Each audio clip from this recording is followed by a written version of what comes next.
Hi, good evening everyone. I'm here in LAParisukat Nature Farm. We are now in Aga's View. This is one of the uh, 4 campsites here in LAParisukat.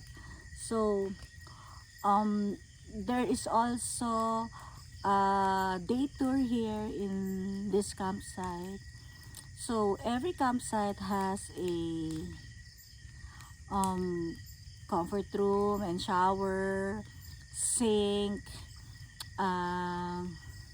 A-frame houses, and platforms for tents. But the rate for the A-frame houses is different from the rate that you pay when you occupy the campsite. So that's another fee. There's a campfire pit, and going here will prove to be challenging to most campers. By far, this is my scariest because of the large rocks. Because there's no water on the riverbed.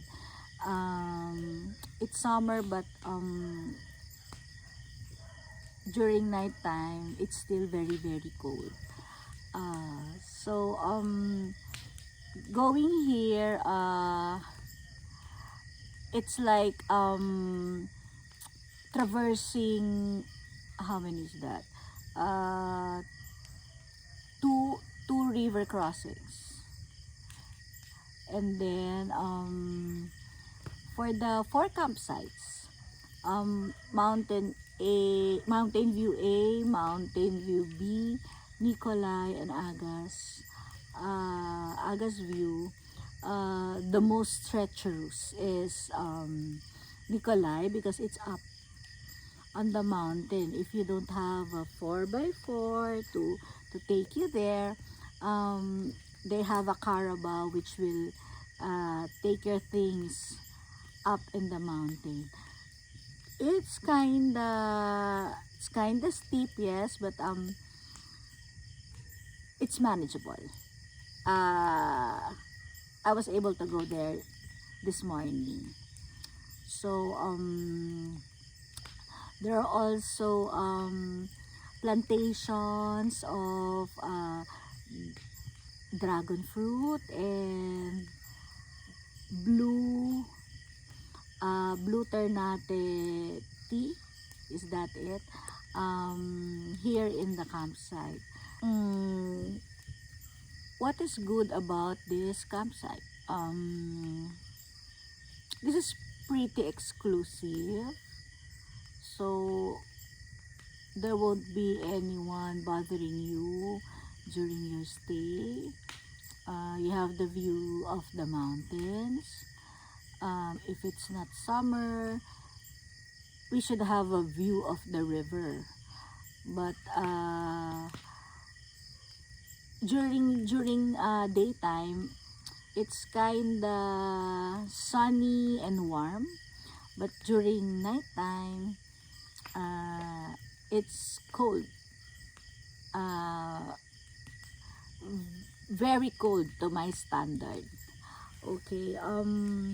So when you go here, prepare clothes that are both for warm weather and cold weather.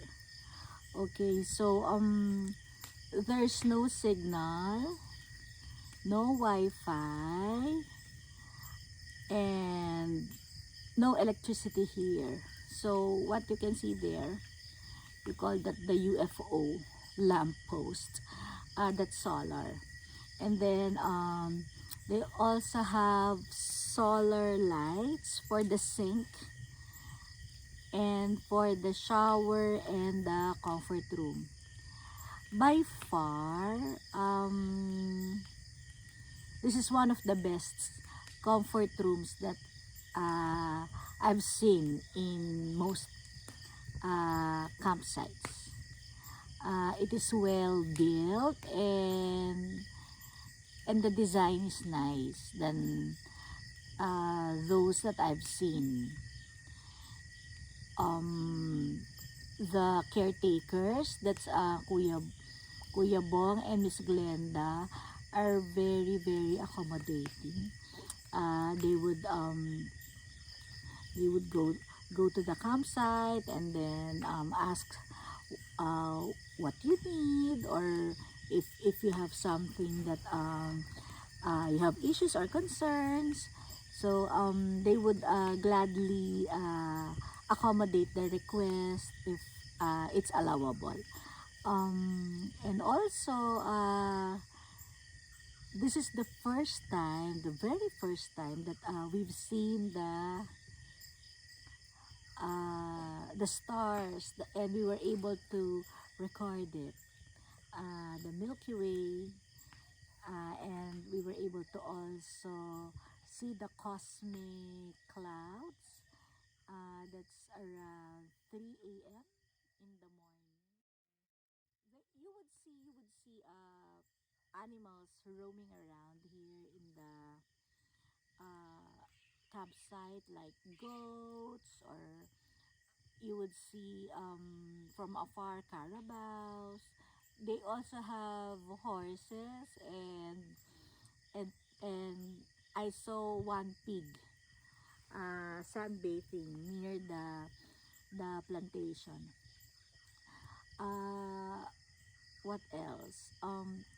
This is a 6-year-old property, but Aga's View is only 3 years old. This is very near Camp Boa, where we stayed the other uh, last year. Um, Basically, the privacy is what I like.